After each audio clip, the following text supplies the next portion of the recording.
तुम्ही पाहतात युगवेद न्यूज।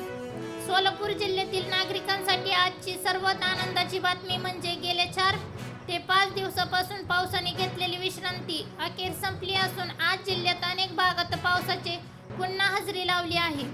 आज सकाळपासून वातावरण ढगाळ होते आणि दुपारनंतर अनेक ठिकाणी हलके ते मध्यम स्वरूपाचा पाऊस झाला। काही भागात पाऊस कमी झाला असला तरी शेतकऱ्यांना यामुळे मोठा दिलासा मिळाला।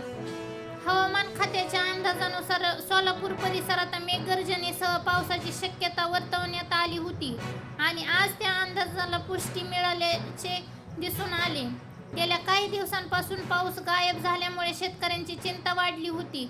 खरीप पिकांना पाण्याची गरज असताना पाऊस न झाल्याने सोयाबीन, तूर, मका आणि इतर पिकांवर परिणाम होण्याची भीती व्यक्त केली जात होती। मात्र आज झालेल्या पावसामुळे शेतकऱ्यांच्या चेहऱ्यावर पुन्हा समाधान दिसून येत आहे। जर हा पाऊस सर्वत्र मुसळधार नसला तरी जमिनीला ओलावा मिळण्यासाठी तो महत्त्वाचा ठरू शकतो। सोलापूर शहरासह जिल्ह्यातील अनेक भागात ढगाळ वातावरण कायम असून पुढील 1-2 दिवस हलके ते मध्यम पाऊस पडण्याची शक्यता हवामान खात्याने व्यक्त केली आहे।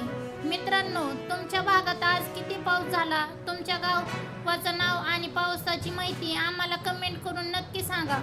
अशाच सोलापूर जिल्ह्यातील हवामान, शेती आणि महत्त्वाच्या बातम्यांसाठी युगवेद न्यूज चॅनलला सबस्क्राईब करा।